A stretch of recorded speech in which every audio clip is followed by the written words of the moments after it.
mo kéré mi dé tó fi roko kótó kórókó kótó kórókó kókó roko.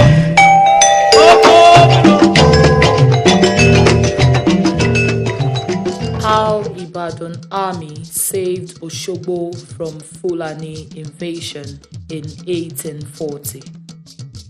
After the Fulanis had captured Ilorin through the Afonja treason, they made Ilorin their territory together with Malian and Hausa immigrants.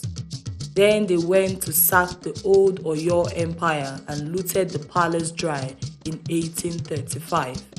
Although they were able to achieve this with immense assistance from some Yoruba Muslims in Ilorin. Having captured Ilorin, they were still not satisfied with their victory.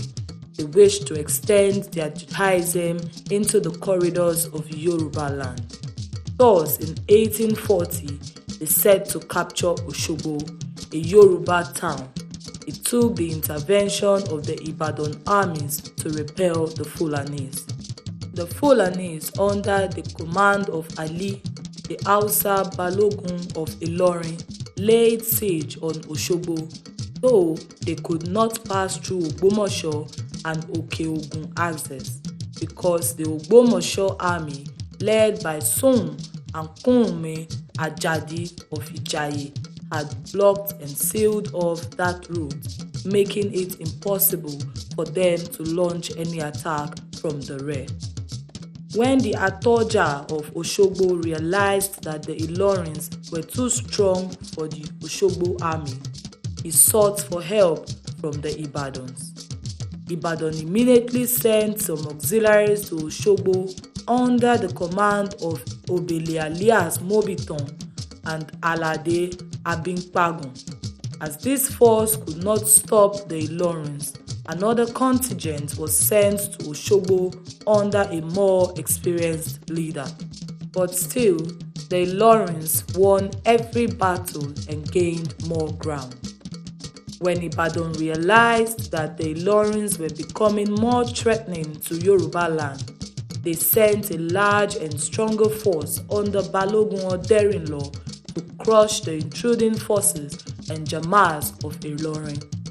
When Oderinlo and his men arrived at the battlefield, they realized that things had gone worse than they thought.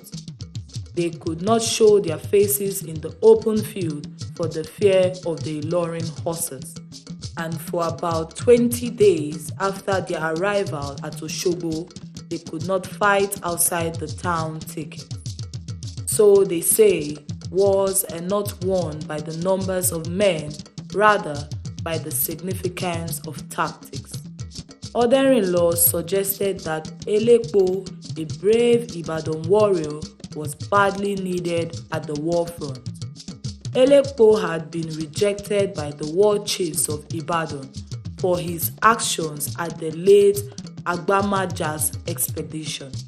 As soon as the message from mother-in-law reached Ibadan, the Bashorun wished he could send Elepo to Oshogbo but could not go against the wish of other war chiefs. The Bashorun gave Elepo a cow to worship his god, Ori, and pray for the victory of Ibadan at the war front. At the war front, the Ibadan could not attack the Ilorins during the day because Oshogbo was practically in a plain and the Ilorin horses might have advantage of them with disastrous results. They decided to attack at dusk when the Ilorins could no longer be able to use their horses. About 2 p.m., the well-prepared Ibadan army left the gates of Oshogbo for the battlefield. They were to keep a strict watch and arrest anyone suspected to be a spy. About a mile from the Ilorin camp, they halted and arranged the order of the attack. The Oshogbo army and the earlier auxiliaries were to handle the center of the battlefield. Chiefs in the likes of Abitiko and Labuju were to command the right wing. Balogun Oderinlo with the rest of the Ibadan war chiefs, were to form the left wing of the army. The Ilorin camp was then attacked at midnight. The watchword was Eloni Owo Odo. The reason this watchword was chosen was because the river Oshun had to be crossed in entering Oshogbo from the south, and anyone who could not tell this was likely to be an enemy. Stampede engulfed the Ilorin camp as the Ibadan army set it on fire. Armed with European rifles bought from coastal tribes, infantrymen from Ibadan deceitfully defeated the Fulani cavalrymen. The Ilorins could not offer the slightest resistance. They were smoked with the gunpowder of the Ibadan guns. This victory made Ibadan the largest and most powerful city of the Yoruba people. Some Ilorin war chiefs were captured in the attack. Prominent ones were 1. Jimba, the head slave of the Emir. 2. One of the sons of Ali, the commander-in-chief. 3. Chief Lateju. 4. Ajikobo, the Yoruba Balogun of Ilorin.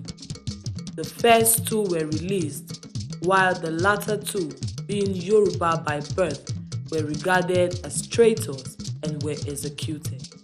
This was a huge victory for the whole of Yoruba land.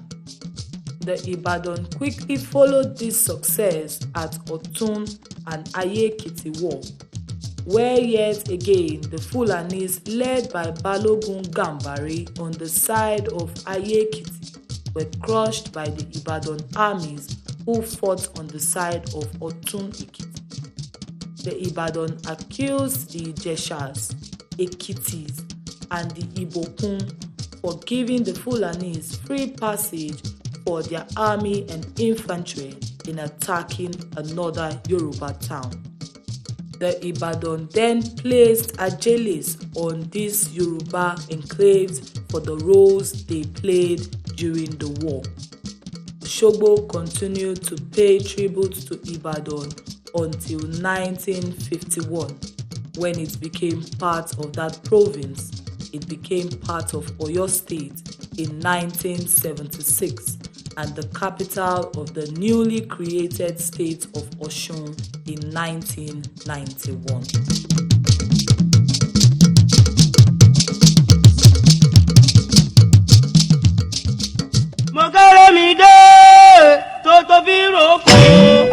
Koto koto koroko, koto koto koroko.